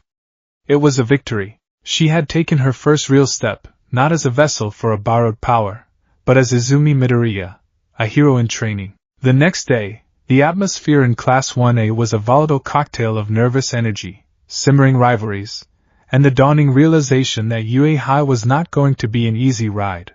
Aizawa's logical ruse had been a brutal but effective lesson. Their limits were meant to be shattered, not coddled. Izumi sat at her desk, her now-healed finger a testament to that lesson. Recovery Girl had fixed it with a quick, stamina-draining kiss, chiding her for her recklessness even as a flicker of respect showed in the old hero's eyes. The morning was a blur of normal, almost mundane high school classes. English with present Mike was an assault on the senses, his booming voice making the windows rattle, but beneath the rock and roll persona was a genuinely sharp teacher. It was a strange, surreal experience, being taught by the pro heroes whose action figures she had collected as a child. Then, after lunch, the real excitement began. "I am here!" A voice, so powerful and iconic it seemed to shake the foundations of the school, echoed from the hallway. Coming through the door like a normal person, All Might, in his dazzling Silver Age costume, burst into the classroom, not through the door, but through the space where a normal person would walk through the door. The effect was less than normal. The class erupted, a wave of starstruck awe and excited shouts washing over the room. "It's really him!" A red-haired, sharp-toothed boy named Eijiro Kurishima exclaimed, his eyes wide. "So he is a teacher here! This year is gonna be awesome!" yelled a boy with an electric yellow streak in his black hair. Izumi felt her heart hammer against her ribs. She tried to look as natural as everyone else, to blend in with the chorus of fanboying and fangirling, but it was impossible. Her secret was standing at the front of the room, a 10-megaton bomb of a secret, smiling so brightly it hurt to look at him. She sank a little lower in her seat, trying to will herself invisible. "Welcome to the most important class at UA High!" All Might boomed, striking a heroic pose, his hands on his hips. "Welcome to Hero Basic Training! Here, we will build you from the ground up to be the champions of justice. Let's get right into it. Today's lesson will be combat training." He gestured dramatically to the wall, where numbered cases began to slide out with a hydraulic hiss. "And to go with your first battle, we had you submit your quirk registrations and design requests before school started. And now I present to you your hero costumes!" The class exploded again, this time with pure, unadulterated glee. Costumes. The symbol of a hero, the physical manifestation of their identity. "After you change, meet me at ground beta," All Might instructed, his smile never faltering. "Now get a move on, fledgling heroes!" The girls' changing room was a flurry of excited activity. Izumi found her case, number 17, and opened it with trembling hands. Her heart swelled with a mixture of pride and affection. She hadn't designed her costume. Her mother had. After the acceptance letter had arrived, Inko had sat down with her, her face a mixture of tearful pride and lingering worry. "If you're going to do this, Izumi," she had said, her voice soft but firm, "you have to be safe. I can't stop you from fighting, but I can at least try to make sure you come home in one piece." She had stayed up for nights, poring over support gear catalogs and sketching designs. The result was a testament to a mother's love, translated into fabric and armor. Izumi pulled it on. The main garment was a full-body jumpsuit of a sturdy, tear-resistant teal-green fabric, designed for durability and flexibility. It was reinforced at the joints with darker green padding. A simple red belt was cinched around her waist, holding several utility pouches. The gloves were thick and protective, designed to brace her wrists, and the boots were heavy and steel-toed, with thick, shock-absorbent soles. The most distinctive features, however, were on her head. A metal-plated respirator covered the lower half of her face, designed with a wide, toothy grin reminiscent of All Might's own smile, a detail that made Izumi's face burn with embarrassed fondness. Protruding from the top of the hood were two long, stiff projections that looked remarkably like rabbit ears. "I'm sorry, honey," Inko had explained, flustered. "You were always mumbling about heroes who had animal features, and you drew something like this in your notebook once, and I just thought it looked heroic." Izumi had hugged her tightly. It was perfect. She looked in the mirror. The girl staring back was not the timid, clumsy Izumi Midoriya. The jumpsuit was practical, not form-fitting or flashy. It was built for a single purpose: to fight. The respirator hid her nervous expression, replacing it with a grin of unwavering confidence. The ears gave her a unique, instantly recognizable silhouette. This wasn't a costume. It was armor. It was the skin of the hero she so desperately wanted to be. She felt powerful. When the girls emerged into the tunnel leading to Ground Beta, the effect was immediate. "Whoa, Midoriya-san! Your costume is so cool!" Uraraka said, looking adorable in her own pink and black spacesuit-like costume. "It's so practical and heroic. It has a very unified design aesthetic. Clearly function over form, which is a sound tactical choice," Momo Yayoroza added, looking stunning and regal in a revealing, high-collared red outfit that left much of her torso and legs bare, a practical necessity for her creation quirk. "Thanks," Izumi mumbled, her voice slightly muffled by the respirator. "Yours are all really cute." It was the wrong word, but it was the only one that came to her flustered mind. As they stepped out into the bright sunlight of Ground Beta, a massive urban cityscape, All Might greeted them. "They say the clothes make the man, young ladies and gentlemen. And behold, you are the proof. You all look so cool. Now, you shall be known as heroes." Izumi scanned the crowd of her classmates, a dazzling array of colors and styles. Her eyes, however, were drawn to one person, Katsuki Bakugo. His costume was a perfect reflection of his personality, aggressive, ostentatious, and built for destruction. He wore a tight black sleeveless top with a metallic orange X across the chest. His baggy pants were held up by a belt laden with what looked like grenades. But the most intimidating features were the massive, grenade-shaped gauntlets that covered his arms from biceps to fingertips. They were terrifying. They looked like they could level a building. His crimson eyes found hers across the training ground. There was no flicker of recognition of the girl he grew up with. He was looking at her costume, at the confident grin etched onto her respirator, and his expression was a mask of pure, unadulterated loathing. He saw a rival, someone who had lied to him, deceived him, and now stood on the same stage, dressed for battle. The air between them crackled with unspoken animosity. "Now then, shall we begin, you zygotes?" All Might announced, pulling out a script. "For this exercise we will be splitting you into teams of 2, heroes and villains. The scenario is this: the villains have hidden a nuclear weapon somewhere in this building. The heroes have 15 minutes to either capture the villains or secure the weapon. The villains win if they protect the weapon for the full 15 minutes, or capture the heroes." It was a classic, high-stakes scenario. "Your partners and opponents will be chosen by drawing lots," All Might declared, holding up a yellow box. One by one, the students drew their lots. Izumi's hand trembled as she reached into the box. "Please, not Kaken. Anyone but Kaken." She pulled out a small white ball. On it was a single black letter, A. "I'm Team A2," Uraraka chirped, holding up her own ball. Izumi's shoulders sagged with relief. At least she had a friendly partner. Then she looked up at the large screen displaying the matchups. Heroes, Team A, Izumi Midoriya Ochako Uraraka. Villains, Team D, Katsuki Bakugo Tenya Ida. The world seemed to contract, all sound fading away until the only thing Izumi could hear was the frantic pounding of her own heart. A cold, heavy dread settled in her stomach. It wasn't a coincidence. It was fate. A cruel, ironic, and utterly terrifying twist of fate. Her first real fight as a hero in training would be against the boy who had spent a decade making her feel like less than zero. She looked at Bakugo. He was staring at the screen, a slow, predatory grin spreading across his face.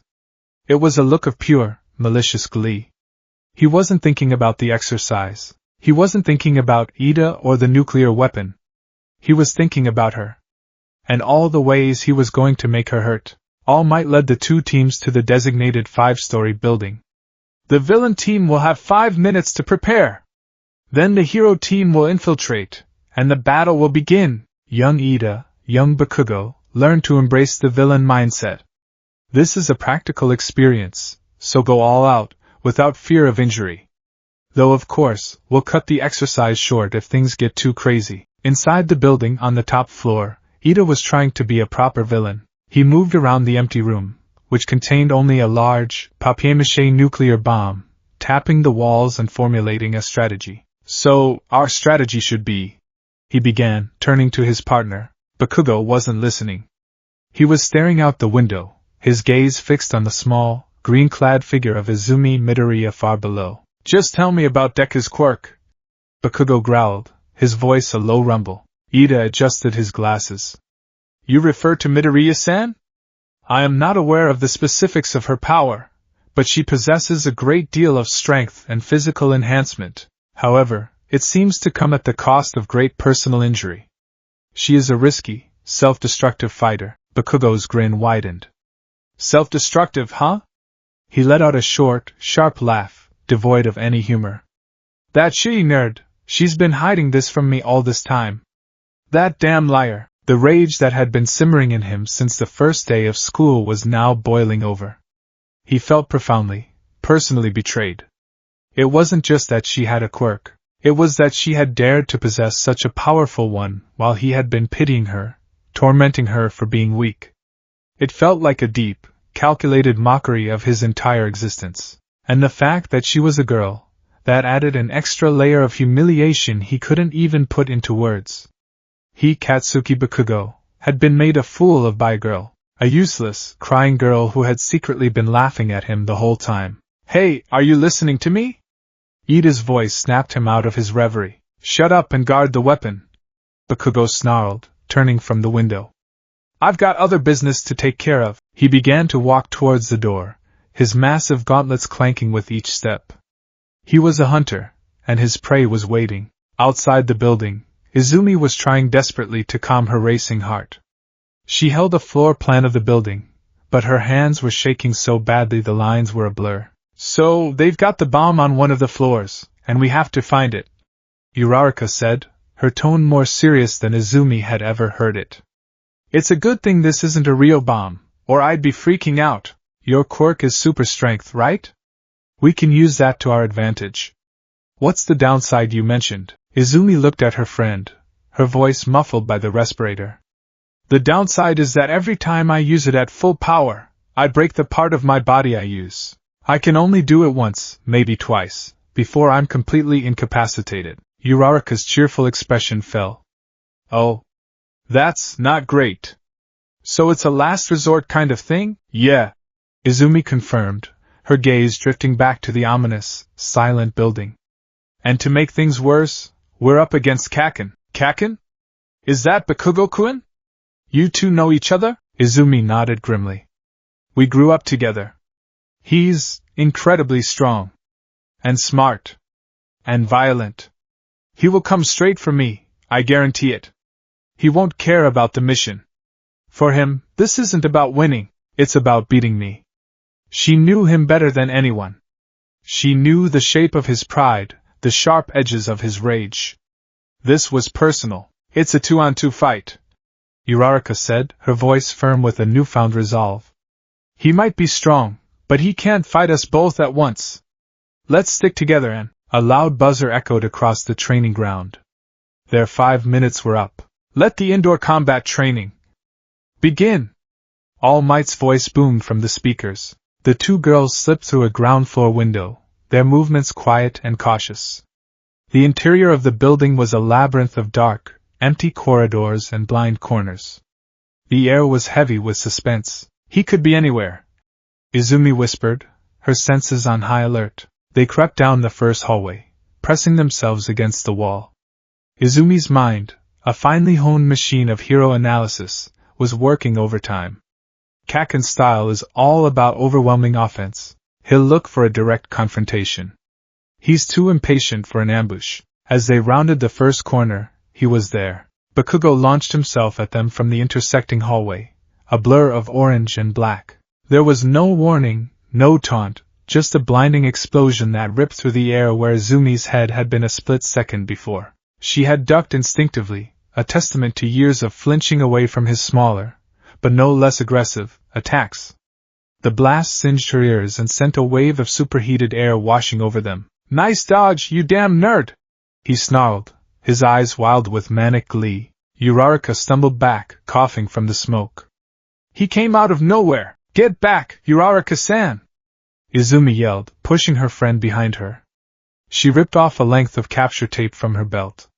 "He won't care about you!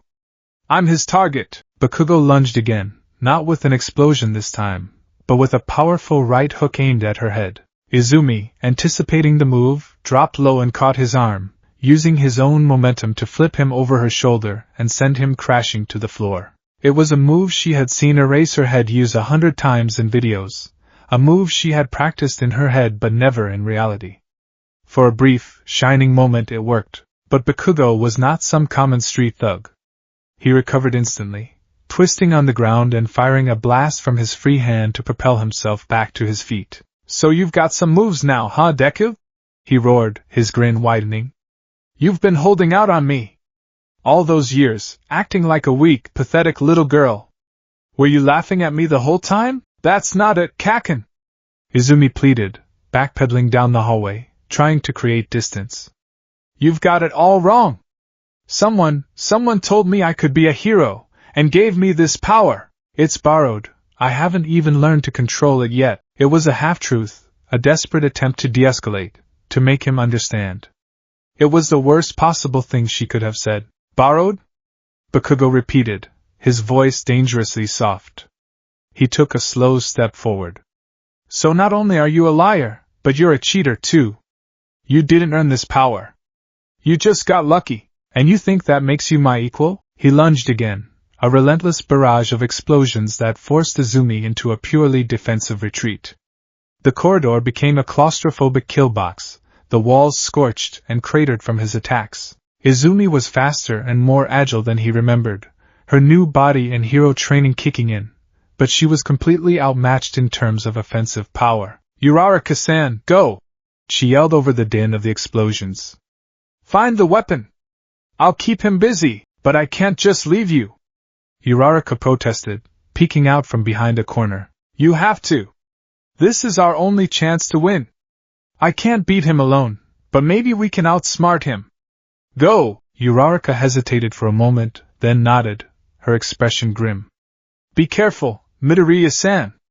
She turned and ran, her footsteps echoing down the opposite corridor. Bakugo saw her go but didn't even glance in her direction. "Running away? Smart choice for her.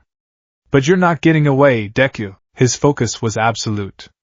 His entire world had narrowed down to the single, infuriating target in front of him. He raised one of his massive gauntlets, pointing it directly at her. "You see these, Deku?" he said, his voice laced with a terrifying excitement. "My quirk produces a nitroglycerin-like sweat, which I can ignite. These gauntlets store that sweat, and now..." He reached for a small pin on the side of the gauntlet. In the observation room, All Might's easy smile had vanished. "Young Bakugo, don't! You'll kill her!" he yelled into the microphone. "She won't die if she dodges!" Bakugo screamed back, his voice a distorted shriek of pure rage. He pulled the pin. An apocalyptic jet of fire and concussive force erupted from the gauntlet. It was not an explosion. It was a focused, sustained blast of pure destructive power that vaporized the entire section of the hallway. The building groaned, shaking on its foundations. Izumi had thrown herself to the side at the last possible second, the heat of the blast blistering the back of her costume, and searing her skin even through the protective fabric. She lay on the floor, her ears ringing, the smell of ozone and burnt concrete filling her lungs.